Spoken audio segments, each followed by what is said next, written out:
It looks like Nancy Pelosi might have actually gotten the message about getting drunk before she goes on TV. But it's not an improvement, man. That has not made her any sharper. That has not made her any smarter. She was given an interview on MSNBC. Of course, MSNBC. It's always MSNBC. And she finally admitted that those of us that are actually concerned about Joe Biden and the functioning of his brain, she admitted that we're right to be concerned. And that's not even the big news that she made. Finally, we have powerful Democrats admitting that they don't know if Joe Biden can make it another 4 years. Of course, they don't know. They know that he can, actually. But here's the thing. If you're paying attention, that only means that this has nothing to do with Joe. This is an election between Donald Trump and Kamala Harris, no matter who's at the top of the Democrat ticket. But this is nothing new. I mean, the only thing new here is that they're finally forced to admit it. They have no choice. And just think about who these people are and just think about what they expect. They don't think that Joe Biden can do it, right? But they want you to vote for him anyway. And Nancy, she's about to accidentally tell you why. But at this point, there's no one who knows the donor community better than you. You're the best, you're a legendary fundraiser. There's no one who knows the convention rules better than you. So I've got to ask you, what are you hearing from your large network of people about whether he is up to it?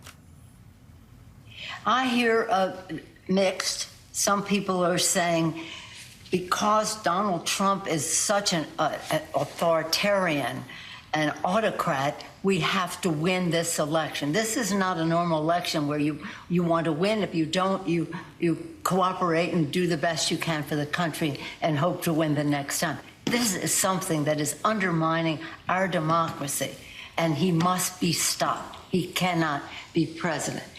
Think about that for a second. I mean, there is no way that the Democrat donor class is that stupid. They don't possibly believe that Donald Trump is some kind of autocrat. They do not believe that Donald Trump is dangerous. They just don't want to lose control. They've already invested too much in these ghouls on the left. They can't give up now. But that's not all that our friend Nancy expects you to believe. She expects you to believe that she cares so much for democracy that she'll do literally anything to stop the candidate that it looks like at least half the country plans to vote for. Just think about that. She loves democracy so much that she wants to take away half the country's vote. So therefore, people are very concerned. So it's split. Some are like, well, how can we subject the process to what might be possible? And others are, Joe's our guy. We love him. We trust him. He has vision, knowledge, judgment, integrity. The other guy has none of the above. And of course, great empathy for the people. So it is, it's going to be up to Joe Biden to do what he thinks is. There is no more patriotic person in our country than the president of this president of the United States. Nobody less than the former president, but Joe Biden. And so I trust his judgment. I think that, again, I'm not a doctor. I can't say what happens 3-4 years down the road. But I think that in my experience, which is what you asked me, I think that he will continue to be a great president of the United States. What a rambling, crazy mess, man. This is the best they've got, right? This is Democrat royalty. Just rambling on and on about how there is no one more patriotic than Joe Biden and no one less patriotic than Donald Trump. I mean, what a stupid, childish, ridiculous thing to even say. I mean, and it's right after she talks about integrity. She says, Joe Biden, literally the guy who has lied constantly, he's plagiarized, abused his power every single step of the way for the last 60 years, supported segregation, disavowed a 7th grandchild. I mean, come on.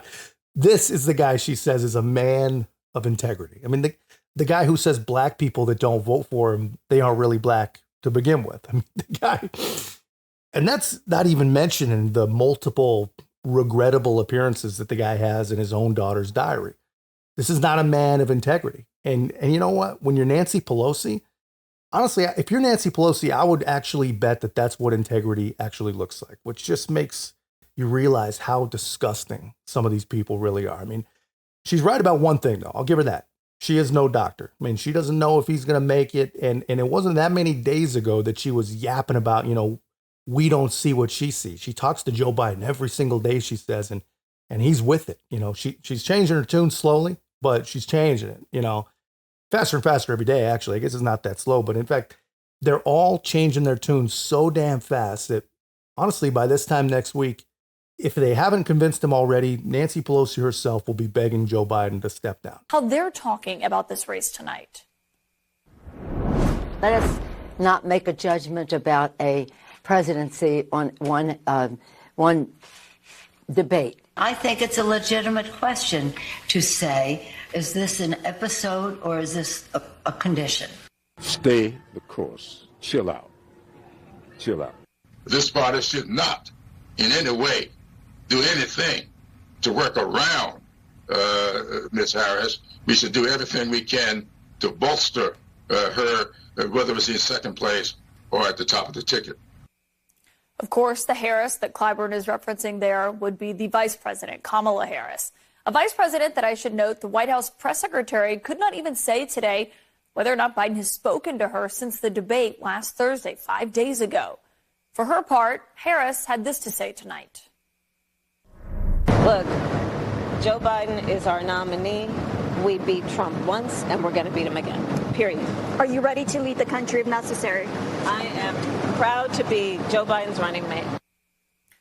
Tomorrow, President Biden will come face to face with some of his biggest surrogates in the nation, Democratic governors. Many of them have been out on the airwaves. Several of them, including my next guest here tonight, are being discussed, though, openly as potential replacements on the ticket if, and I should put the emphasis on if, it comes to that.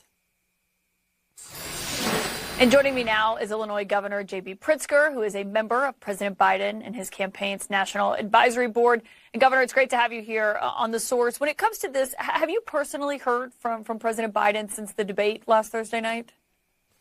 I have not spoken with people in the... Well, not many people are going to hear from Joe Biden. He appeared with George Stephanopoulos. That didn't go too well because he's still jet lagged from 2 months ago. But no one else is going to be hearing from Joe Biden, one-on-one, right? I mean, he's just along for the ride. Joe Biden is a passenger. More likely, he's a prisoner. Joe Biden is a prisoner of the machine.